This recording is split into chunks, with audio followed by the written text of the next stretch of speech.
আমার বন্ধুগণ, আল্লাহর নবী বলেন এই চারটা আলামত যেই উম্মতের মধ্যে থাকবে আমি রাহমাতুল লিল আলামিন, আমি আল্লাহ নবী তাদের জন্য আল্লাহর কাছে সুপারিশ করব। আল্লাহর নবী প্রথম যেই স্টপে যেই উম্মতের জন্য সুপারিশ করবেন তাদের মধ্যে বালু দানা পরিমাণ ঈমান থাকবে, ওই উম্মতের জন্য আল্লাহর নবী সুপারিশ করবেন।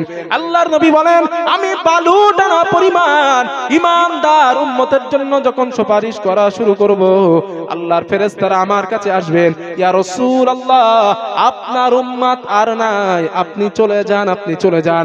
আল্লাহর নবী বলেন সাহাবারা, ফেরেশতারা যখন আমাকে থামাবেন, সুম্মাউদ আমি নবী আবার আগের জায়গায় চলে যাব।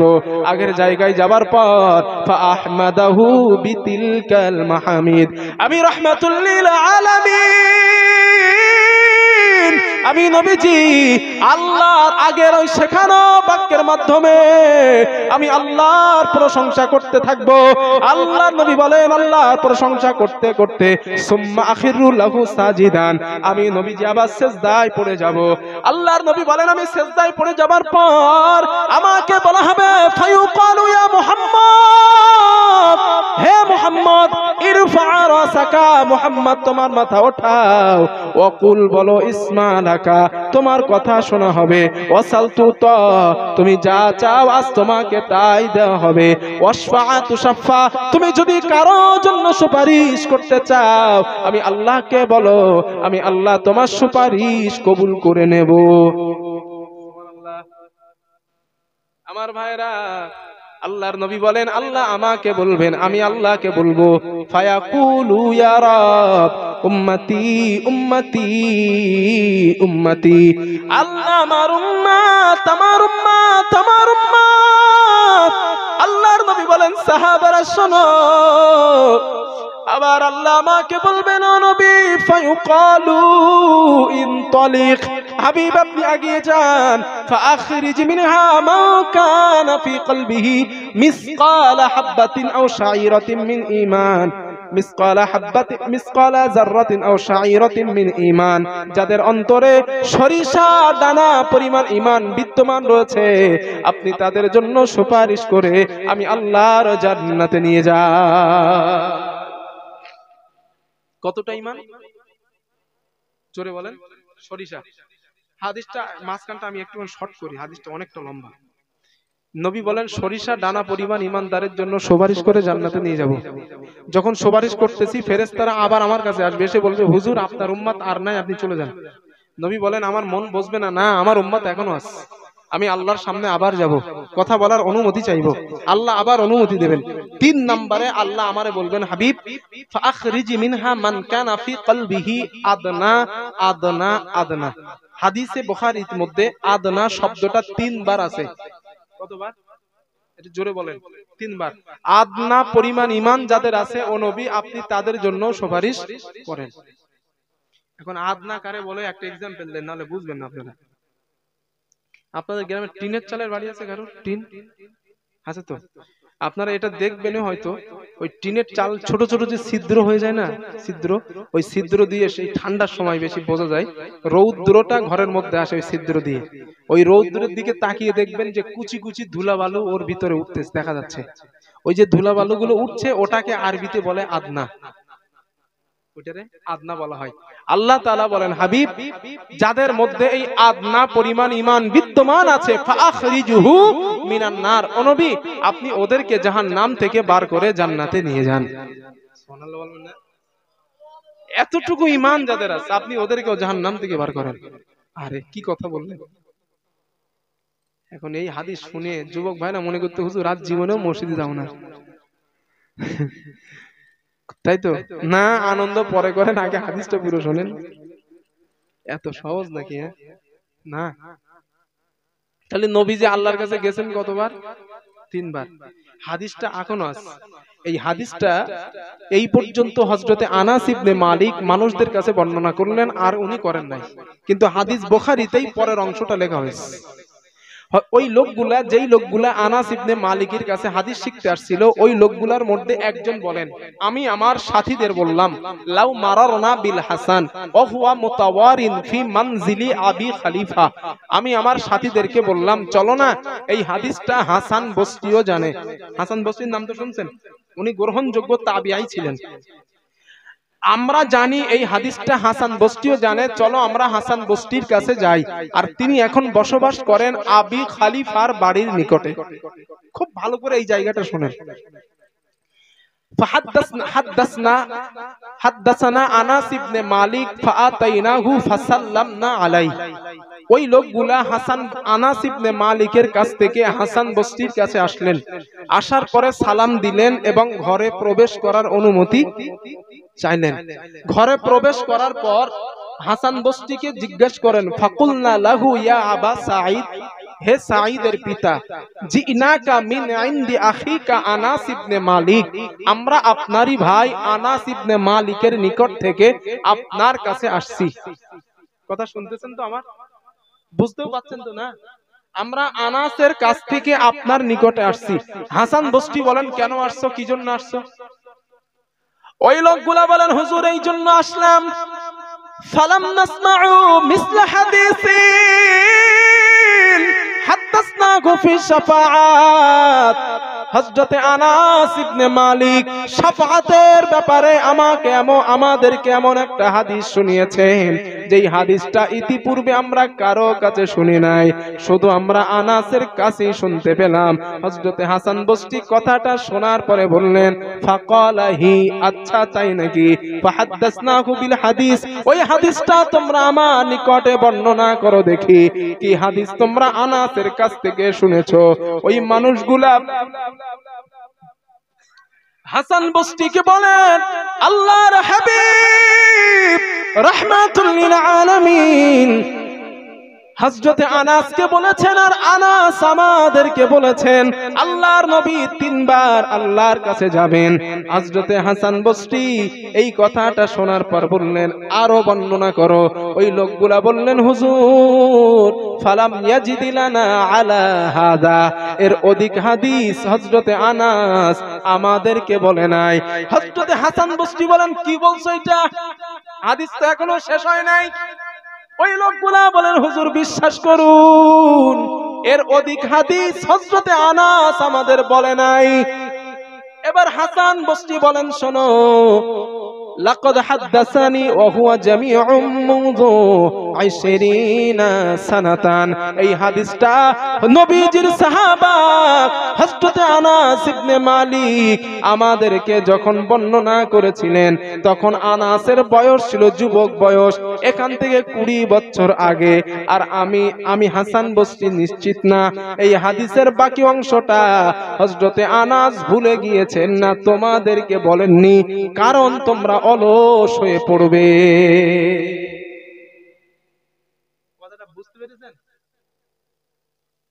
মনে হয় বোঝেন নাই আপনি?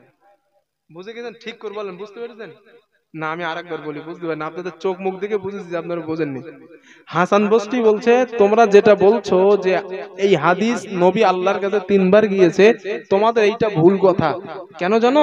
এই হাদিসটা হযরতে আনাস ইবনে মালিক আমাদের কাছে যখন বর্ণনা করেছেন, তখন তিনি ছিলেন যুবক মানুষ, এখান থেকে 20 বছর আগে। আর আমি হাসান বসরি নিশ্চিত না যে বয়সের কারণে এই হাদিসের যে অংশটা আছে ওই অংশটা উনি ভুলে গেলেন না তোমাদের বলেনি, কারণ তোমরা ওই অংশটা শুনলে অলস হয়ে যেতে পারো। এবার তো বুঝতে পারছেন না? তাহলে অংশটা কি এমন অংশ যে শুনলে অলস হয়ে যাবে? আমারও বলা ঠিক নাই। এতে মসজিদে মোটে যায় না, আর এ শুনলে তার মোটেও যাবে না।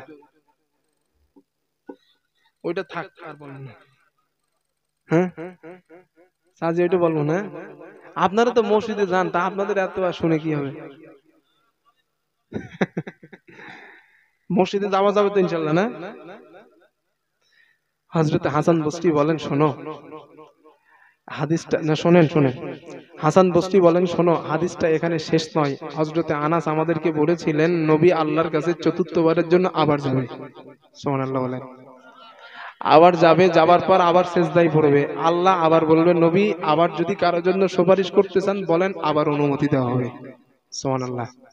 নবীজি বলেন আমি আল্লাহরে বলবো, আল্লাহ ফায়াকুলু ইয়া রব উম্মতি উম্মতি উম্মতি মান ক্বালা লা ইলাহা ইল্লাল্লাহ। হাদিসের পুরো শেষ অংশটা বলছে, মান ক্বালা লা ইলাহা ইল্লাল্লাহ, যারা আমার উম্মতের মধ্যে একবার জবান থেকে মৃত্যুর আগে একবার বলছিল লা ইলাহা ইল্লাল্লাহ, আল্লাহ ওদেরকে জাহান্নাম থেকে বার করে জান্নাত দিয়ে দেন।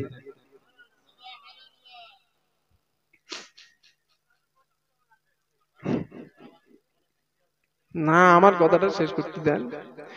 এত ডাল ঘুটে আমি বাড়ি যাব আপনারা ভাবলেন কি করে? হ্যাঁ, না, কথাটা সত্য। হাদিস এর পরেরটা শুনেন, আরো আরো জোরে সুবহানাল্লাহ বলবেন। নবীজি বলেন আমি যখন এই কথা আল্লাহরে বলবো, আল্লাহ আমার যে উম্মতটা মৃত্যুর আগে কোনো ভালো কাজ করে নাই, কোনো ভালো কাজ করেনি জীবনে, শুধু মৃত্যুর আগে একবার তার বিশ্বাস ছিল, একটুখানি বিশ্বাস যে আল্লাহ বলে একজন আছে, মুহাম্মদ সাল্লাল্লাহু আলাইহি ওয়াসাল্লাম তার নবী, এতটুকু বিশ্বাস, এতটুকু ঈমান তার ছিল, ওই মানুষটারে, ওই উম্মতটারে আপনি জাহান্নাম থেকে বার করে দেন।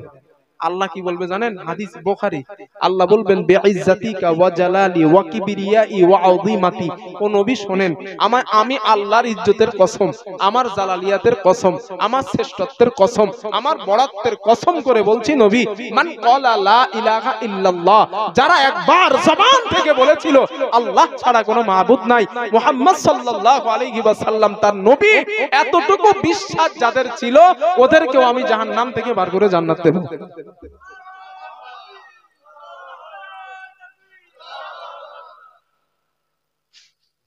যাক, শালা এরা হুজুর থাকে কোনে? হ্যাঁ, এরা হুজুরের দাওয়াত করতে পারিস না, ফ্রি ফ্রি জান্নাত দিয়ে দেবে। হ্যাঁ, এটা বুখারীর হাদিস।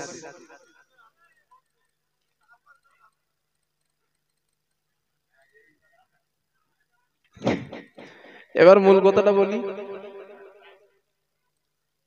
এই হাদিস পুরো সত্য, কোনো সন্দেহ নেই। যার মধ্যে এতটুকু বিশ্বাস আছে, জীবনে নামাজ পড়িনি, রোজা করিনি, ভালো কাজ করিনি, কিচ্ছু করিনি, একটা নেক আমল তার নাই, তবে মৃত্যুর আগে এতটুকু বিশ্বাস ছিল যে আল্লাহ তুমি বলে একজন আসো, মুহাম্মদ সাল্লাল্লাহু আলাইহি ওয়াসাল্লাম তোমার নবী, এতটুকু বিশ্বাস ছিল, মরে গেছে, 100% ও জান্নাতে যাবে, কোনো মিস নাই। এটা বুখারীর হাদিস, মানে নবী বলতে মানে শিওর ও জান্নাতে যাবে। লেকিন এতটুকু বিশ্বাসের মধ্যে যদি শিরিকের চুল পরিমাণ গোনা না থাকে, কিসের গোনা? শিরিকের গোনা যদি না থাকে আর এতটুকু ঈমান যদি থাকে তার, ও জান্নাতে যাবে। 50 বার হজ করেছেন, তাহাজ্জুদ পড়তে পড়তে কপাল কালো করে ফেলেছেন, এত তাহাজ্জুদ পড়া পড়েছেন, আপনার মতো ভালো মানুষ আপনাদের এই গোবিন্দপুর গ্রামে নেই। গোবিন্দপুর গ্রামে একটাও নাই আপনার মতো ভালো মানুষ। বসিরহাট হুজুরের মাজার জিয়ারত করতে গেছেন, জিয়ারত করতে করতে বলছেন আল্লাহ আমার টাকা দাও, টাকা নাই, আল্লাহ মেয়ের বিয়ে হয় না, বিয়ে দিয়ে দাও, আল্লাহ এইটা হয় না, সেইটা দাও, আল্লাহ ওইটা হয় না, ওইটা দাও। ঠিক বলতে বলতে মাঝখানে বলতেছেন বসিরহাট হুজুর আমি দাঁত যন্ত্রণায় ভুগতেছি 10টা মাস, আমার দাঁত যন্ত্রণাটা ভালো করে দাও। 50 বছরের হজ কেল্লাফতে, 50 বছরের তাহাজ্জুদের নামাজ সব চুলোই গেছে। আপনার মতো ভালো মানুষ দুনিয়ায় আর একটাও ছিল না, আপনার মতো মুশরিক দুনিয়া আর একটাও নাই। একটা কথা বলার কারণে কি বলছেন, শুধু বসিরহাট হুজুর আমার দাঁতের যন্ত্রণা 10 বছর ভালো হয় না, তুমি আমার যন্ত্রণাটা ভালো করে দাও। আপনি মুশরিক, আপনি কি মুশরিক, এই শিরক করলেন আল্লাহর সঙ্গে, এই শিরক করলেন। এই শিরক করার কারণে আপনার পাহাড় পরিমাণ ঈমান চুলোর মধ্যে চলে গেছে, ওই ঈমানের কোনো দাম আল্লাহর কাছে নাই, আপনি মুশরিক, আপনি জাহান্নামে যাবেন। আর যারা মুশরিক, যারা আল্লাহর সাথে শিরক করে, ওরা চিরস্থায়ী জাহান্নামে থাকবে। এই হাদিসটা শুনেন না, বিরাট সুবহানাল্লাহ আলহামদুলিল্লাহ বলা শুরু করছেন। এবার এই কথাটা শুনেন, চুল পরিমাণ ঈমান যদি আপনার শিরকের গুনাহ আপনার আমলনামায় থাকে, আল্লাহ বলছেন লা ইয়াগফিরু, ইন্নাল্লাহা, নিশ্চয় আমি আল্লাহ, লা ইয়াগফিরু, কখনো ক্ষমা করব না, আইয়ুশরাকা বি, শিরকের গুনাহ কখনো ক্ষমা হবে না। চুল পরিমাণ যদি শিরকের গুনাহ থাকে, আপনার আমল সব বরবাদ, আপনি জাহান্নামে যাবেন।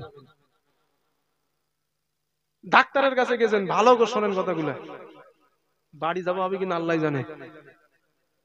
ডাক্তারের কাছে গিয়েছেন, ডাক্তারের কাছে গিয়ে ভালো হচ্ছে না, বাড়ি এসছেন, বিবি স্বামী স্ত্রী মিলে রাতের বেলা যুক্তি করলেন, দেখো ওগো অমুক ডাক্তারে দেখাইলাম ভালো তো হচ্ছে না, আরে দেখালাম ভালো হচ্ছে না, এখন মোড়ের মাথার এক চাচা এসে আপনার বাড়ি বলছে আহা তোরা ওই ডাক্তার দেখাচ্ছিস, বসিরহাটে অমুক মেডিকেলে এই ডাক্তার বসে, ওর দেখালে শিওর ভালো হয়ে যাবে। আপনি চিন্তা করলেন যে না তাহলে বিরাট ভালো ডাক্তার, সকালবেলা স্বামী স্ত্রী মিলে ডাক্তারের কাছে গিয়েছেন, ডাক্তারের কাছে গিয়ে বলছেন ডাক্তার বাবু আপনি যদি আমার চিকিৎসা না করেন আমি ভালো হবই না। আপনি মুশরিক। কি বললাম? আপনি মুশরিক, কারণ ডাক্তার ভালো করতে পারে না, ভালো করার মালিককে। ওয়াইদা মারিরতু ফাহুয়া ইয়াশফিন, আমি আল্লাহ রোগ দেই আমি সুস্থ করি। আপনি ডাক্তারের উপরে ভরসা করার কারণেই আপনি মুশরিক, শিরক করেছেন, আপনার জীবনের ইবাদত সব শেষ। কথা বুঝতে পারছি? ছোট বাচ্চারা দাঁত পড়ে যায়, মা বোন আছে না প্যান্ডেলে, আমি আসার সময় দেখলাম সব ফেরেশতারা বসা গেল, ছোটবেলায় বাচ্চাদের দুধে দাঁত পড়ে গেলে দুধে দাঁতটা নেয় আর ইঁদুরের চালায় যায়, ইঁদুরের চালায় গিয়ে বলে ইঁদুর মামা ছোট দাঁতটা দাও, বড় দাঁতটা নাও। বলে না ভাইয়া, এই কথা যারা বলে তারা মুশরিক, এটা শিরকের অন্তর্ভুক্ত। কারণ দাঁত দুনিয়ার কেউ দিতে পারে না, দাঁত দেওয়ার মালিককে আল্লাহ। মা বোনেরা বাচ্চাদের এখানে কালো টিপ দেয়, ভোগা টিপ, কি জন্য দেয় বলেন? বদ নজর লাগবে না, নজর লাগবে না তাই টিপ দেয় না। বদ নজর যদি এই নিয়ত করে দেন যে কালো টিপ দিতেছি বদ নজর লাগবে না, আপনি মুশরিক হয়ে গেলেন, আপনি শিরক করলেন। কারণ কালো টিপ বদ নজর বাঁচাইতে পারে না, বদ নজর থেকে বাঁচান কে? আল্লাহ। যদি সূরা ফাতিহা পড়তে পারেন, সূরা ফাতিহা পড়ে বাচ্চার গায়ে ফুঁক দেন, আল্লাহ বদ নজর থেকে বাঁচাবেন। কথা বোঝাতে পারছি? হ্যাঁ, কালো শুধু কে? ও পার গোছে কালো শুধু বলে, জিজ্ঞেস করে দেখবেন ও কোন উদ্দেশ্য বেঁধেছে।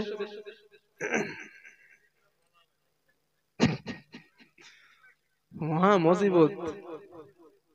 তাহলে কথা বোঝাইতে পেরেছি আমি? যদি বিরাট বড় ঈমান থাকে, আপনার ঈমানের মধ্যে শিরকের গোনা নেই, আপনি তো বেশক জান্নাতি, 100% জান্নাতি, সন্দেহ নাই। তবে এতটুকু ঈমানও যদি আপনার বিদ্যমান থাকে যে জীবনে নামাজ পড়েননি, রোজা করেননি, যাকাত দেননি, ভালো কাজ করেননি, কিচ্ছু করেননি, মরার আগে এতটুকু বিশ্বাস আছে আল্লাহ তুমি একজন আছো, মুহাম্মদ সাল্লাল্লাহু আলাইহি ওয়াসাল্লাম তোমার নবী, এই বিশ্বাস আমার আছে, এতটুকু বলে এতটুকু বিশ্বাস নিয়ে মরে গেছেন, তবে এতটুকু ঈমান বা বিশ্বাসের মধ্যে শিরকের কোনো গন্ধ, কোনো গোনা ছিল না, আপনি জান্নাতে যাবেন একদিন। হাদিস সত্য, এ কথাটাও সত্য, যদি শিরকের গোনা থাকে জান্নাত পাবেন না। কথা ক্লিয়ার না ভেজাল আছে? এইবার ভেঙে পড়ে না? শুধু তাই না ভাই, আর একটা কথা শোনেন, এত লাফাচ্ছেন কেন? এইটা ঘন ঘন পুরো ভরি ভরি 100-র মধ্যে 80% লোক এই শিরকের মধ্যে অন্তর্ভুক্ত। আল্লাহ তাআলা কোরআনে বলেন وَإِذَا قَامُوا إِلَى الصَّلَاةِ قَامُوا كُسَالَى يُرَاءُونَ النَّاسَ। আল্লাহ তাআলা বলেন সমাজের মধ্যে, মুসলমান ইমানদারের মধ্যে কিছু মানুষ, কিছু মুসল্লি তোমরা দেখতে পাবা, যেই মুসল্লিগুলা ইবাদত নামাজ পড়ে মানুষকে দেখানোর জন্য। ভোটের সময় আসলে নেতা সাহেব মসজিদের ফাঁস কাতারে যায়, উজু করে কিনা আল্লাহ ভালো জানে। আপনাদের এদিকে ভালো আছে আলহামদুলিল্লাহ, আমাদের দিকের কথা বলতেছি, আপনাদের দিকের কথা বলে আমি মার খাই না, না এটা সত্য। অনেক মানুষ নিয়ত করে শুধু জুমার নামাজে দেখবেন বিরাট সুন্দর পাঞ্জাবি টাঞ্জাবি পরে, মাথায় টুপি দিয়ে, গায়ে আতর টাতর লাগায়া জুম্মার ফাঁস কাতারে যায়, সারা সপ্তাহ ওরা আর খুঁজে পাওয়া যায় না। ঠিক তো? কথাটা ঠিক তো না? হাদিসের মধ্যে এটা স্পষ্ট, কোরআনের মধ্যে আসছে, আল্লাহ বলেন যারা মানুষকে দেখানোর জন্য নামাজ পড়ে মানে ইবাদত করে, ওরাও শিরক করলো। কেন শিরক করলো এটা ভেঙে দেই। কথা শুনতেছেন? কথা শুনছেন আমার ভাই? কেন শিরক করলো? ইবাদত পাওয়ার একমাত্র অধিকার রাখে কে? জোরে বলেন, আরো জোরে বলেন। নামাজের সেজদা পাওয়ার অধিকার রাখে কে? আল্লাহ। এই অধিকারের ভিতরে আপনি মানুষকে দেখানোর জন্য পড়েছেন মানেই আপনি আল্লাহর অধিকারে খণ্ডন করেছেন, আপনি শিরক করেছেন। দান করেছেন মসজিদে 10 লাখ টাকা, আপনার মনের মধ্যে নিয়ে তা আমি 10 লাখ টাকা দিলাম, শালা গ্রামের লোক আমার বিরাট বড় দানি বলবে, আপনি শিরককারী। কথা বোঝা যাচ্ছে আমার নাকি?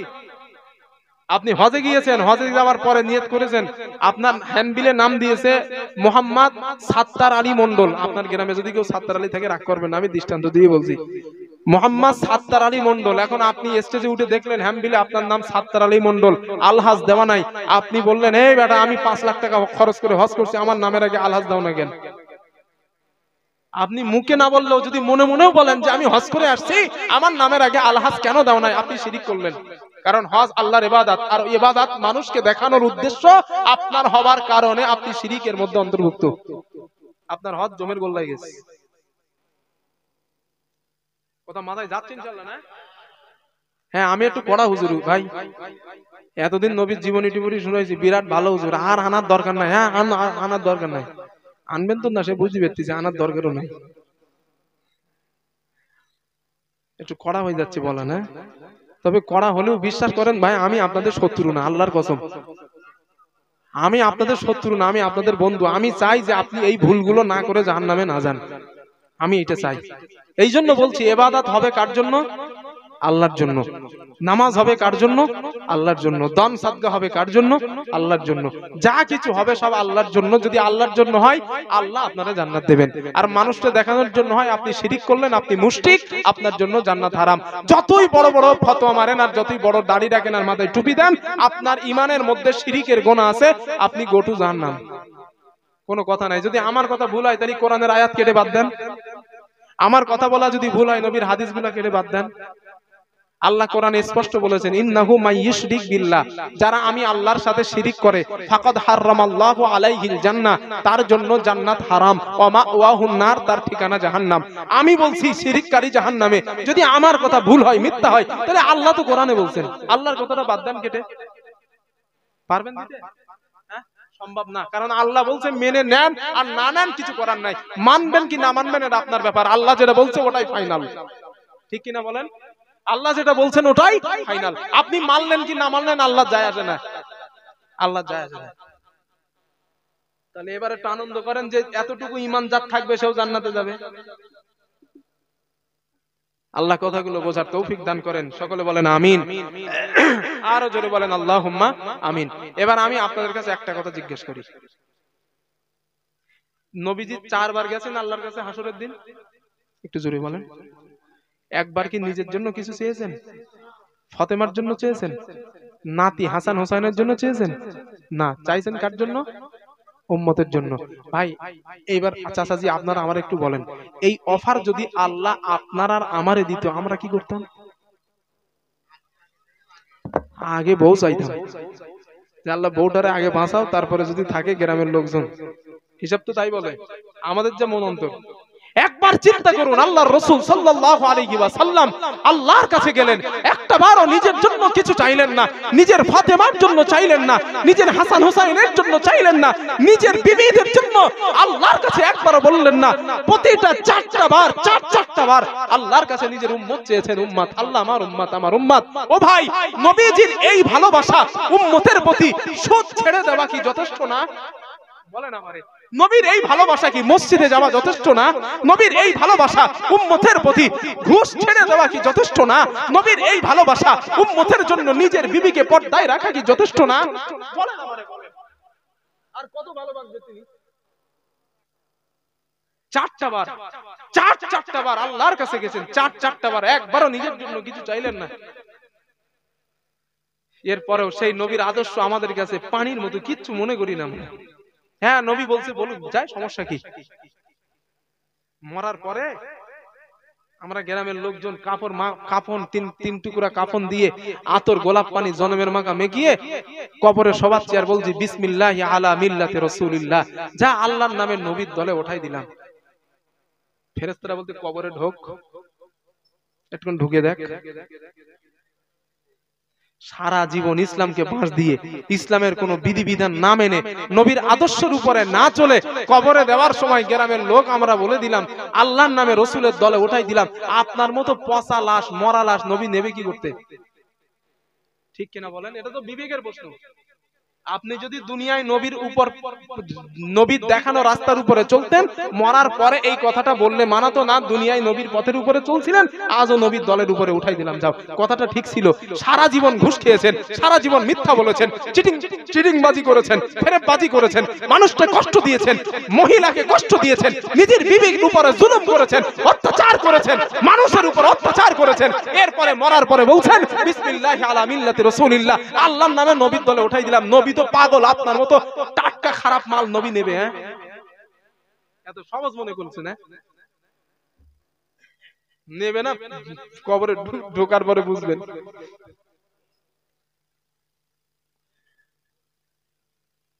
এর থেকে কেমনে বোঝালে আপনারা বুঝবেন আমি আর জানি না, বুঝলে বুঝপাতা, না বুঝলে তেজপাতা, আমার কিছু করার নাই। আল্লাহ কথাগুলো বোঝার তৌফিক দেন, বলেন আমিন। আরো জোরে বলেন আল্লাহুম্মা আমিন। হাদিস কটা বলেছি এবার আপনারা মনে করতেন, দেখি কিরকম মন আপনাদের। কয়টা বলেছি হাদিস এই পর্যন্ত আমি? নবীর উম্মতের প্রতি মায়া, আমি বলছিলাম আমার সাবজেক্ট হবে আজ মায়া, মায়া, মায়া, ভালোবাসা। তো এই ভালোবাসার হাদিস কটা বলেছি? কে বলেছে এই কথাটা? আপনি বলছেন না? ওই লোকে আগে সবার শুনতেছে। তিনটে বলছি হাদিস। হাদিস নাম্বার 4, এই হাদিসটা বাড়িতে দেওয়ালে গিয়ে লিখে রেখে দেবেন, সারা জীবন যেন ভুলবেন না। হাদিসের রাবি আম্মা জানা আয়েশা। عن عائشة صديقة رضي الله تعالى عنها قالت أما جان عائشة صديقة رضي الله تعالى عنها বর্ণনা, তিনি বলেন رأيت إلى النبي صلى الله عليه وسلم طيبا نفسي أما جان عائشة صديقة رضي الله تعالى عنها বর্ণনা, তিনি বলেন আমি রাসূলুল্লাহ সাল্লাল্লাহু আলাইহি ওয়াসাল্লামকে মাঝে মাঝে দেখতাম আল্লাহর নবীর মেজাজটা অনেক ভালো, আল্লাহর নবীর মুডটা অনেক ভালো। আম্মা জানা আয়েশা বলেন আমি নবীজির কাছে আসলাম, আসার পরে বললাম ইয়া রাসূলুল্লাহ ইয়াদুল্লাহ লি, হুজুর আপনি আমার জন্য আল্লাহর কাছে একটু দোয়া করুন, আপনি আমার জন্য একটু মুনাজাত করুন, দোয়া করুন। আল্লাহ নবী আম্মা জান আয়েশা সিদ্দিকা রাদিয়াল্লাহু তাআলা আনহার জন্য দোয়া করলেন। আল্লাহর নবী দোয়া করলেন আল্লাহুম্মা গফিরলি আয়েশা, আল্লাহ আপনি আয়েশাকে maaf করে দেন, মা তাকদ্দামা মিন যামবিকা ওয়ালা তাআখার, আয়েশার আগের গুনাহ পরের গুনাহগুলো আল্লাহ আপনি maaf করে দেন। ওয়ামা আ'লানাত মা আসররাত ওয়ামা আসররাত মা আ'লানাত, আল্লাহ আয়েশার আগের গুনাহ পরের গুনাহ সামনের গুনাহ পিছনের গুনাহগুলো আল্লাহ আপনি maaf করে দেন। আম্মা জানা আয়েশা বলেন আল্লাহর হাবিব আমার জন্য এমন একটা দোয়া করলেন, ফাতহিকাত, আমি আয়েশা আমার হাসি পেয়ে যাই।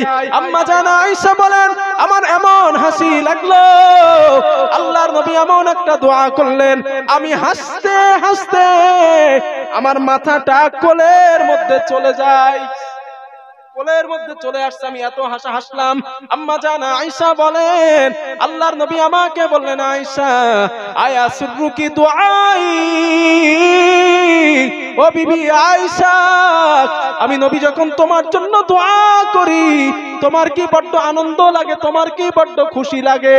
এই কথা যখন আল্লাহ নবী বললেন আম্মা জানা আয়েশা বলেন ইয়া রাসূলুল্লাহ আপনি তো বিশ্ব নবী, আপনি যার জন্য দোয়া করবেন তারই তো আনন্দ লাগবে, তারই তো খুশি লাগবে, হুজুর আপনার দোয়া আল্লাহ কবুল করবেন এই জন্য আমার আনন্দ লাগলো। আল্লাহর নবী বলেন ও বিবি আয়েশা আমি তোমার জন্য যেই দোয়া করলাম তোমার বড্ড আনন্দ লাগলো, তোমার বড্ড খুশি লাগলো আয়েশা, আমি রাহমাতুল লিল আলামিন আমি যতবার নামাজ পড়ি ইন্নাহা লা দুআই লি উম্মতি ফি কুল্লি সালাহ, আমি নবীজি যতবার নামাজ পড়ি আর যতবার আল্লাহর কাছে দোয়া করি আমি নবী তোমার জন্য যে দোয়াটা করলাম আমি আমার গুনাহগার উম্মতদের জন্য এই একই দোয়াটা করি। মায়া কম না বেশি ভাই? কত বেশি চিন্তা করেন তো আপনি। আয়েশার জন্য দোয়া করছি, আল্লাহ আয়েশার আগের গোনা, পরের গোনা, সামনের গোনা, পিছনের গোনা আল্লাহ তুমি সব মাফ করে দাও। আয়েশা মা আম্মাজান আয়েশা শুনে খুব হাসতেছে। এটা বুখারী শরীফের হাদিস। আম্মাজান আয়েশা বলেন আমি হাসতে হাসতে আমার মুখটা কোলের ভিতরে চলে গেছে, আমি এত হাসছি। নবীজি আমার হাসি নিয়ে দেখে আমারে বলছে, আয়েশা আয়াসুররুকি দুআই, আমি তোমার জন্য দোয়া করলেই তুমি বিরাট হাসো, কারণ কি? তোমার কি আনন্দ লাগে? আম্মাজান আয়েশা বলে, হুজুর আপনি যার জন্যই দোয়া করবেন হুজুর তারই তো আনন্দ লাগবে, কারণ আপনি তো বিশ্ব নবী। সুবহানাল্লাহ। এই কথা বলার পর আম্মাজান আয়েশা সিদ্দিকা রাদিয়াল্লাহু তাআলা আনহা বলে, আল্লাহর নবী আমারে বলছেন, আয়েশা আমি তোমার জন্য যেই দোয়া করলাম, আল্লাহ আয়েশার সামনের গোনা, পিছনের গোনা, গোপন গোনা, প্রকাশ্য গোনা, ছোট গোনা, বড় গোনা, আল্লাহ সব গোনা আপনি মাফ করে দেন। ও আয়েশা এই সেম দোয়াটা, একই দোয়াটা আমি নবী যতবার নামাজ পড়ি আর যতবার আল্লাহর কাছে দোয়া করি, এই সেম দোয়াটা আমি নবী আমার উম্মতদের জন্য করি। কত মায়া তার, চিন্তা করেন তো। আর ওই নবীর আদর্শকে ছেড়ে দিয়ে শয়তানের আদর্শ ফলো করতেছে। প্রিয় ভাই, কি করে বোঝালে আপনারা বুঝবেন বলেন আমারে? আল্লাহর রাস্তে একটু নিজের মন মস্তিষ্কটা একটু চেঞ্জ করেন, একটু চেঞ্জ করেন।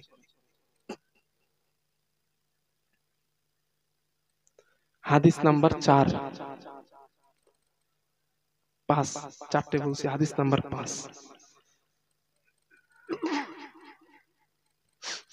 আল্লাহর নবী বলেন, ক্বালা রাসূলুল্লাহ সাল্লাল্লাহু আলাইহি ওয়াসাল্লাম, রাসূলুল্লাহ সাল্লাল্লাহু আলাইহি ওয়াসাল্লামের বর্ণনা, আল্লাহর নবী বলেন, মা মিন মুমিনিন, আল্লাহর নবী বলেন আমার উম্মত, আমার উম্মত, আমার উম্মত, দুনিয়ায় একজন মুমিন আর একজন মুমিনের যত আপন, আল্লাহর নবী বলেন আমার উম্মত, আমি নবী ওর থেকে তোমার বেশি আপন। একজন বাবা সন্তানের যত আপন, আল্লাহর নবী বলেন আমার উম্মত, আমি নবী ওর থেকে তোমার বেশি আপন। একজন ছেলে বাবার যত আপন, আল্লাহর নবী বলেন ওর থেকে আমি তোমার বেশি আপন। একজন মা মেয়ের যত আপন, আল্লাহর নবী বলেন না না, আমি নবী ওর থেকে তোমার বেশি আপন। সুবহানাল্লাহ বলেন। আল্লাহর নবী বলেন আমার উম্মত, এবার দৃষ্টান্ত শোনো আমি নবী তোমাদের কেমন আপন। আল্লাহর নবী বলেন, মান তারাকা মালাক, তোমাদের মধ্যে কেউ যদি ঋণ রেখে মারা যায়, আল্লাহর নবী বলেন তোমাদের মধ্যে কেউ যদি ঋণ রেখে মারা যায়, আল্লাহর নবী বলেন তোমাদের মধ্যে কেউ যদি সম্পদ রেখে মারা যায়, আল্লাহর নবী বলেন ফালইয়ারিসু আসাবাতুহু মান কানু ফিদ দুনিয়া, ওর জীবিত থাকা সন্তান সন্ততি যারা দুনিয়ার মধ্যে আছে, ওই সন্তান সন্ততি ওই সম্পদের ভাগ নেবে। এটাই তো মাসআলা, তাই না? আমি মারা যাব, আমি মরে যাবার পরে আমার সন্তান সন্ততি যা আছে তারা তো সম্পদ নেবে, তাই তো? হিসাব তো তাই বলে না? আপনারা মরে যাবেন, আপনাদের সম্পদ আমি নিয়ে যাবো, এরকম কোন সিস্টেম আছে না? যদি আমার নিতে হয় মস্তান দোস্তান ধরে টরে নিতে হবে, বন্দুক টন্দুক দেখিয়ে নিতে হবে। আমাদের সমাজে যা হয়, ক্ষমতা যার, জোর যার, মুল্লুক তার।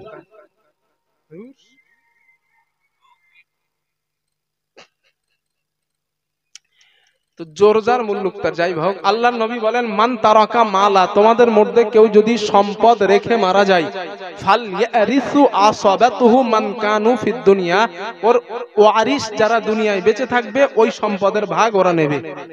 এটাই মাসআলা, কথা ঠিক আছে? নবী এইবার কি বলে দেখেন, আল্লাহর নবী বলেন ওয়ামান তারাকা দাইনা, তোমাদের মধ্যে কেউ যদি ঋণ রেখে মারা যায়, ঋণ রেখে মারা যায়, ওই ঋণ পরিশোধ করার মতো তার পরিবারের কেউ বেঁচে নাই, আল্লাহর নবী বলেন আমার কাছে আসতে বলো, আমি রাহমাতুল লিল আলামিন ওই ব্যক্তির ঋণ পরিশোধ করার ব্যবস্থা করে দেব। আল্লাহর নবী বলেন শুধু তাই নয়, আও দয়াআন, অথবা এমন পরিবার রেখে মারা গিয়েছে যেই পরিবারকে দেখাশুনো করার মতো কেউ নাই, দুইটা ছোট্ট ছোট্ট মেয়ে সন্তান, ওই পরিবার চালানোর মতো, খাবার দাওয়ানোর মতো কেউ বেঁচে নাই।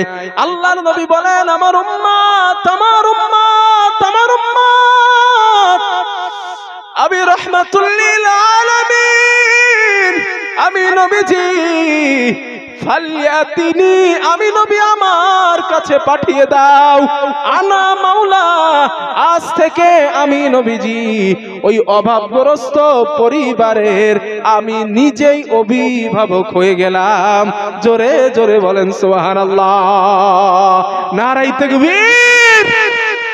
বলেন আপনারা আমারে, বর্তমান এই জামানায়, বর্তমান এই সমাজে এই দুঃসাহস কার আছে যে পরিবারের সদস্য রেখে মারা গেছে, ওর পরিবারের খাওয়ানোর মতো কেউ নাই? মহিলাটা পরের বাড়িতে কাজ করে, মেনদারি করে, পরের বাড়িতে কাজ করে পেট চালায়, খাওয়ানো দামানোর মতো কেউ নাই। এই সমাজের একজন মানুষ ওই মহিলাটার মাথায় হাত দিয়ে বলছে, তুমি টেনশন করো না, তুমি যতদিন বাঁচবা তোমার ছেলে পিলেদের সংসার চালানোর দায়িত্ব আমার। এমন সুপুরুষ আছে দুনিয়ার? হ্যাঁ, কেন তাহলে কেরাম চরিত্র তৈরি করলেন যে বাড়িটা চলে যাবে উপকার করতে গেলে?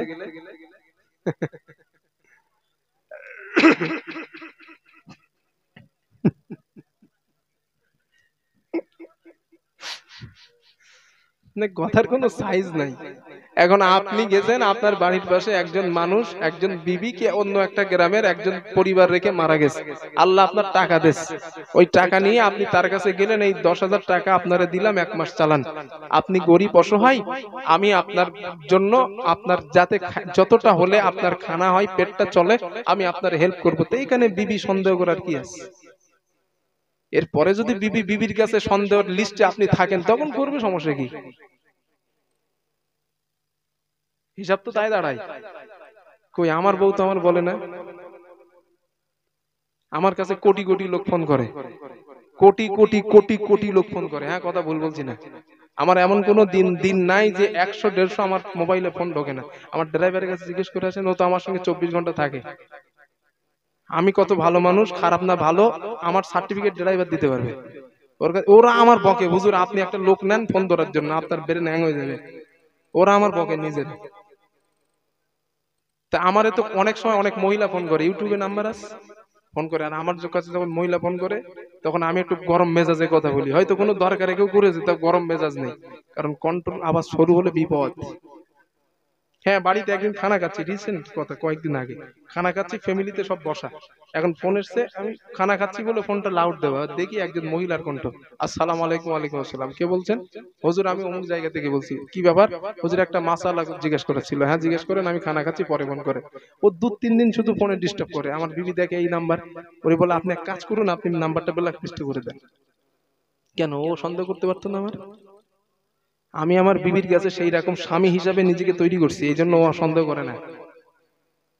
আপনি বিবির কাছে সেই রকম ভাবে তৈরি করেন, আপনি একটা কেন 10টা মহিলার উপকার করতে যান, আপনার বিবি সন্দেহ করবে না, কারণ আপনার চরিত্রের সার্টিফিকেট আপনার বিবির কাছে দেওয়া আছে। হিসাব তো তাই বলে। এক কষ্ট পেলেই কি, এটাই সত্য কথা, এটাই সত্য। আমি নিজেই ঠিক নাই, আমি লোকের ঠিক করতে গেলাম, ঠিক হয় ঘোড়ার ডিম কখনো? আল্লাহর হাবিব সাল্লাল্লাহু আলাইহি ওয়াসাল্লাম বলেন, ফালিয়াতিনি, আমি মুহাম্মদ আমার কাছে পাঠিয়ে দাও, আনা মাওলা, আমি আজ থেকে ওই অভাবগ্রস্ত পরিবারের সদস্য, অভাবগ্রস্ত পরিবারের অভিভাবক আমি নিজে, নবী নিজেই হয়ে গেলাম। এই দুঃসাহস দেখাইবে কেডা? আরে দেখানো তো পরের কথা। আল্লাহ কথাগুলো বোঝার তৌফিক দেন, বলেন আমিন। এই কথাগুলো নবী কেন বলেছেন? কারণ নবী এই কথাটা আগে বলেছেন যে আমি নবী তোমার সব থেকে বেশি আপন। আরে তার জন্য তো সবকিছু করা যায়। আপনি এখানে আর একটা সিম্পল একটা কথা বলি, আপনি একজন মহিলাকে বিরাট ভালোবাসেন, আমি এক্সাম্পল দিচ্ছি, আপনারা খারাপ মাইন্ডে নিয়েন না। এক্সাম্পল, একটা মহিলাকে আপনি বিশাল ভালোবাসেন, ওই মহিলাটার স্বামী হট করে মারা গেছে, এখন আপনি কি চাইবেন আপনার এই ভালোবাসার মানুষটা কষ্টে থাকুক? কেউ চাইবে? আরে খারাপ সেন্সে না, এটা ভালো সেন্সে নেন না। একটা এক্সাম্পল, কেউ কি চাইবে কারোর ভালোবাসার মানুষ কষ্টে থাকুক? কখনো চাইবে না। তাহলে আল্লাহর হাবিব বলেন, আমি তোমাদের সব থেকে তোমরা আমার বেশি আপন, আমি তোমাদের সব থেকে বেশি ভালোবাসি। এই জন্যই তোমরা তোমাদের পরিবারে অসহায় যদি কেউ হও, আমি নবী আমার কাছে আসো, আমি তোমার পরিবারকে খাওয়ানোর ব্যবস্থা করব। কেন করব? আমি নবী তোমাদের সব থেকে ভালোবাসি। কথা বোঝাতে পেরেছি? চিন্তা করেন ভাই আমার, আমি ভালোবাসি তোমার সব থেকে, তাই আমি তোমার সহযোগিতা করব।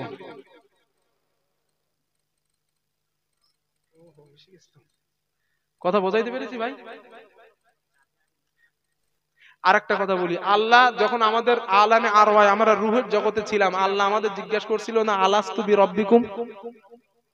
রোহানি জগতে আল্লাহ জিজ্ঞাসা, সেখানে সকলের রূহ ছিল, আবু জেহেল, ফেরাউন, নমরুদ, হামান, কামান গোষ্ঠী সমেত নবী রাসূল সব ছিল ওই আলামে আরওয়াহ। রূহের জগতে আল্লাহ সকল রূহকে এক বাক্যে জিজ্ঞাসা করছিলেন, আলাস্তু বিরব্বিকুম? আমি কি তোমাদের রব নই? ফেরাউন বলছিল, হ্যাঁ বালা, অবশ্যই রব। নমরুদ বলছিল, বালা, হ্যাঁ আল্লাহ আপনি অবশ্যই রব আমাদের। আবু জেহেল বলছিল, আল্লাহ অবশ্যই রব আপনি আমাদের। দুনিয়ায় আসার পরে ফেরাউন বলে, দের আনা রব্বুকুমুল আলা, আমি তো বড় খোদা। ঠিক না? কথা বলেন না কেন? তাহলে আমরাও এখানে কি বলেছিলাম ভাই, একটু জোরে বলেন। আমরা আল্লাহরে কি বলছিলাম? রব। আল্লাহ কোন রব? ব্যক্তি জীবনের রব, পারিবারিক জীবনের রব, অর্থনৈতিক জীবনের রব আল্লাহ আপনি, সামাজিক জীবনের রব আল্লাহ আপনি, আন্তর্জাতিক জীবনের রব আল্লাহ আপনি, ব্যক্তি জীবনের রব আল্লাহ আপনি। এবার দেখেন চিটিংবাজিটা কোথায় হচ্ছে আল্লাহর সাথে। আপনি আল্লাহর কি বলছেন? আল্লাহ আমি আপনার ব্যক্তি জীবনের রব মানলাম, তাই তো? আপনি মসজিদে আজান হলে নামাজে গেছেন, আপনি আল্লাহর ব্যক্তি জীবনের রব মেনেছেন। কথা খুব ঠান্ডা মাথায় বোঝেন।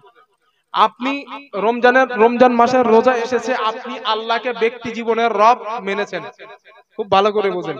তাহলে আল্লাহ হালাল খেতে বলেছেন, আপনি হালাল খেয়েছেন, ব্যক্তি জীবনের রব আপনি আল্লাহরে মানলেন। এবার আসেন পারিবারিক জীবনের রব। আল্লাহকে আপনি ব্যক্তি জীবনে রব মানছেন, পারিবারিক জীবনে আল্লাহরে আপনি রব মানছেন কিনা? আপনার বিবি বেপরদায় চলে, আপনি বিবিরে মানা করলেন না, মানে আল্লাহকে আপনি পারিবারিক জীবনে রব মানলেন না। ঠিক তো? হ্যাঁ, কেস করলেও কিছু করার নেই তো, কেস করলেও তো কিছু করার নেই। তাহলে আপনি, আমি বলি এটাও সমাধান দিচ্ছি আপনার। তাহলে ব্যক্তি জীবনে আপনি আল্লাহরে মানলেন রব হিসাবে, পারিবারিক জীবনে আপনার ছেলেটা নামাজে যায় নাই, আপনি বলেন নাই ছেলেটা, বাবা চল আমি মসজিদে যাচ্ছি, মসজিদে চল, আপনি ছেলেটাকে বললেন না, আপনি পারিবারিক জীবনে আল্লাহকে রব মানলেন না, চিটিংবাজি করলেন। ঠিক তো? ওখানে কি বলছিলাম যে আল্লাহ না না না, আপনি আপনি আমাদের রব, আর আসার পরে কি বলছি? না, ব্যক্তি জীবনে মানি আল্লাহ তোমারে, ঠিক আছে, কিন্তু পারিবারিক জীবনে মানবো না। সামাজিক জীবনে আপনার ওইখানে ড্যান্সের হাঙ্গামা হচ্ছে, আপনার উচিত কি মুমিন হিসাবে ওই ড্যান্সের হাঙ্গামা হাত দিয়ে না হলেও মুখ দিয়ে প্রতিবাদ করা। যদি প্রতিবাদ না করেন সামাজিক জীবনে, আপনি আল্লাহরে রব মানলেন না। এত সহজ জান্নাতে যাবা? হ্যাঁ, মনে করতেছেন না হুজুর কানে হাত দিয়ে বিরাট জান্নাতের ওয়াজ করে দিয়েছে, জান্নাতে চলে কোথায় যাবেন? হ্যাঁ, এত সহজ না চাচাজি। স্পষ্ট হাদিসের মধ্যে পাওয়া যায়, স্পষ্ট প্রত্যেকটা জীবনে আল্লাহকে রব বলে মানতেই হবে আপনার। ব্যক্তি জীবনে যেমন নামাজি গিয়েছেন, পারিবারিক জীবনে আল্লাহকে রব মেনে নিয়ে আপনার ছেলেটারে নামাজি বানাইতে হবে, নিজের বিবিটারে বানাইতে হবে। হ্যাঁ, এরপরে যদি বিবি আপনার কথা না শোনে, বিবিরে বলছেন শোনে নাই, আল্লাহরে বলেন মালিক বলছিলাম শোনে নাই, করবো কি? আল্লাহ ছেড়ে দেবেন, তবে মানা করতে হবে, এটা ফরজ আপনার জন্য। কথা বোঝাইতে পেরেছি? মানা করতে হবে। যদি আপনার বিবি না শোনে, আপনি মানা করলেন, শুনলেন না, একটা চড় মারছেন, তাও শোনে না, না আমি মার্কেটে যাব, তোমার কি করার আছে করো। আপনি চিন্তা করলেন তিনটে সন্তান যদি বিবিটারে তালাক দেয় সংসারটা ভেসে যাবে, এই চিন্তা করে তালাক দিলেন না। আল্লাহর কাছে নামাজ পড়ে বলেন, আল্লাহ আমি বলছি আমার বিবি শোনে না, এখন তোমার উপরে ছেড়ে দিলাম, আপনি ভেসে যাবেন, আপনার বিবি ভেসে যাবে। কথা বোঝাইতে পারছি? তবে আপনি ব্যক্তি জীবনে পারিবারিক জীবনে রব আল্লাহকে মানছেন, কেন? আপনি নিষেধ করেছেন, ও শোনে নাই, ও নিষেধ করেছে শোনে নাই, তাহলে আপনার পারিবারিক জীবনের রব মানা হলো। সামাজিক জীবনের রব আল্লাহ, আপনি আল্লাহকে মানছেন কি? গ্রামে এক জায়গায় গোনা হচ্ছে, বিয়ে বাড়িতে আপনাদের ড্যাশ ট্যাশ হয় ভাই চাচাজি? হয় না তো, যাক সব তো পীর সাহেব এলাকা, সমস্যা নেই।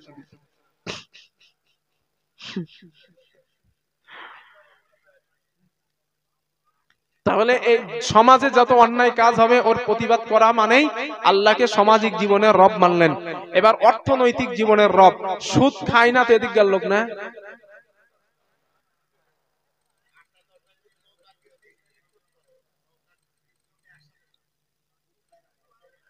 পয়সায় পয়সা মানে ইন্টারেস্ট খায়। আল্লাহ তো ইংরেজি বোঝে না, ইন্টারেস্ট খায়।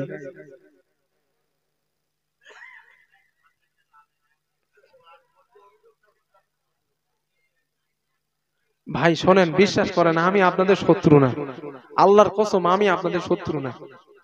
আমার কথাটা একটুখানি নিরপেক্ষ ভাবে আপনি শোনেন। আপনি সুদ খাইছেন তো, হাদিসের মধ্যে নবী বলেছেন সুদের মধ্যে 73টা গুনাহ আছে, তার ভিতরে সব থেকে নিম্ন গুনাহ হলো নিজের মায়ের সাথে জিনা করা। আর কি করবেন ভাই, আর কি শুনবেন? সব থেকে 73টার মধ্যে সব থেকে ছোট গুনাহ হলো নিজের আপন মা, যে মা পেট থেকে আমাদেরকে প্রসব করে পৃথিবীতে আনছে, ওই মায়ের সঙ্গে জিনা করার মতো জঘন্য অপরাধ সুদের সব থেকে ছোট গুনাহ। আর বড় গুনাহ কি? হাদিস কোরআন রিসার্চ করে করে আমি সব থেকে বড় গুনাহ পেয়েছি কি জানেন? ফাইল্লাম তাফআলু ফাআযানু বিহারবিম মিনাল্লাহি ওয়া রাসূলি। যারা পৃথিবীতে সুদখোর, আল্লাহ বলছেন তুমি রেডি হও, প্রস্তুতি নাও, আমি আল্লাহর সাথে আর আমার হাবিব মুহাম্মদ সাল্লাল্লাহু আলাইহি ওয়াসাল্লামের সাথে যে জিহাদ করা লাগবে, যুদ্ধ করা লাগবে। কিছু টের পাচ্ছেন চাচাজি? যদি আল্লাহ আপনার শত্রু হয়, নবী আপনার শত্রু হয়, জান্নাত দেবে কোন বাপ? কথা বোঝাতে পারছি তো? এই জন্য আমার শত্রু ভাবেন না আল্লাহর রাস্তে। যদি কেউ সুদ টুদ খান ছেড়ে দেন, ছেড়ে দেন। আল্লাহরে আপনি অর্থনৈতিক জীবনের রব মানেন না সেটা পরের কথা, কিন্তু সুদ যে আপনারা খান, আপনারাই তো সাক্ষী দিলেন না হুজুর আমাদের এখানে অর্ধ খাওয়া খায়।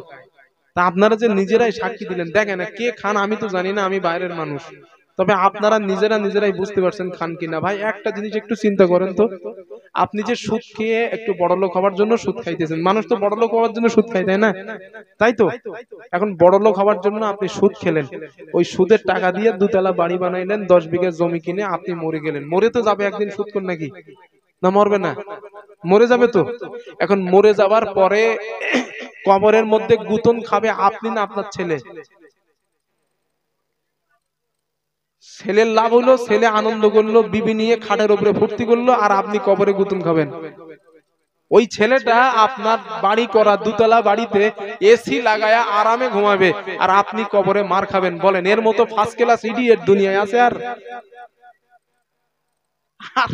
আর কি করে বোঝাইতে পারি আমি বলেন? আপনি কবরে মার খাচ্ছেন, আপনি সুদ খাবার কারণে। আপনার ওই সুদের টাকা দিয়ে বাড়ি বানানো টাকা আপনার সন্তান আরাম করছে, আপনার বাবার কবরে, আপনার কবরের পাশে ওই ছেলেটা একটা দিনও যায় না। যাবে কেন? ও তো জানে আমার বাবার কবরে লাথি মারছে ফেরেশতারা, আমি যতই দোয়া করি কামাবে না, কারণ আমার বাপ গ্রামের টাটকা সুদ করছিল। ও ছেলেও জানে। এই জন্য ভাই বিবেক দিছেন আল্লাহ, বিবেক। সুদ খেয়ে টাকা বাড়ায়া দুনিয়ায় সম্পদ সন্ততি করে কবরে যান না। আল্লাহর সঙ্গে জিহাদ করার জন্য রেডি হন, রসুলের সঙ্গে জিহাদ করার জন্য রেডি হন। যদি আমার কথা ভুল হয়, আল্লাহর কোরআনের আয়াত ভুল। কথা বুঝতে পারছেন না? আবার বলছি জান, আমার পরের বক্তৃতা আমার এরকম করেন না, বাকিগুলা কোরআনের আয়াত ভুল বলে গেছে না। আমার কথা বলা যদি ভুল হয় যে আল্লাহর সাথে জিহাদ করা লাগবে, নবীর সাথে জিহাদ করা লাগবে, যারা সুদখোর তাদের, আমার এই কথা বলা যদি ভুল হয়, আল্লাহর কোরআনের আয়াত ভুল। কারণ আল্লাহ নিজে বলছেন ফাইল্লাম তাফআলু ফাআযানু বিহারবিন মিনাল্লাহি ওয়া রাসূলি। যারা দুনিয়ায় সুদখোর, আমার সাথে রসুলের সাথে যুদ্ধ করা লাগবে। কথা বুঝাইতে পারছি? এখন সন্তান বিবি বাল বাচ্চারে ভালো রাখার জন্য সুদ খাইছেন, মার খাওয়ার জন্য রেডি হন। বুঝলে বুঝপাতা, না বুঝলে তেজপাতা, আমার কিছু করার নাই। সোজাসুজি কথা ভাই, আমি আপনার লাঠি চাষ করার জন্য আসি নাই। কোরআন থেকে বলছি, পারলে মেনে নেন, বেঁচে যাবেন, না পারলে ছেড়ে দেন, ছেড়ে দেন, বেঁচে যাবেন, যদি না ছাড়েন ফেসে যাবেন, আমার কিছু করার নাই। আল্লাহ কথাগুলো বোঝার তৌফিক দেন, জোরে বলেন আমিন। তাহলে আমরা অর্থনৈতিক জীবনেও আল্লাহর রব মানি নাই। আন্তর্জাতিক জীবনে কোনোদিন আল্লাহর কাছে এই দোয়া করছি, আল্লাহ তুমি রাষ্ট্রে কোরআনের আইন জারি করে দাও, আল্লাহ কোরআনের আইন চালু করে দাও, আল্লাহ ইসলামিক কান্ট্রি করে দাও, এই দোয়া মনে আমরা কোনোদিন করিনি। যা হবার তা হচ্ছে হোক গে। তাহলে এই তুলনামূলক ভাবেও এখন তো আমাদের হিন্দু রাষ্ট্র, এখানে করা সম্ভব না, তবে মনের তো ইচ্ছা থাকা দরকার। তাই না? কারণ আমরা মুসলিম, মনের ইচ্ছা থাকা দরকার যে আল্লাহ গোটা পৃথিবী কোরআনের আইন দিয়ে চলুক। কারণ দুনিয়ার সৃষ্টিকর্তা তো তুমি, দুনিয়া তো তুমিই বানিয়েছো, তোমার দেওয়া সংবিধানেই দেশটা পরিচালনা হওয়া দরকার। এই দোয়াটা আন্দোলন দরকার নাই, তবে দোয়াটা তো মন থেকে একটু করছেন আল্লাহর কাছে, আমার মনে হয় কেউ তো করে নাই। তাহলে আন্তর্জাতিক জীবনেও আল্লাহকে রব মানি নাই, আবার দাবি করতেছি নবীর উম্মত, হাসতে হাসতে জান্নাতে যাব। সহজ।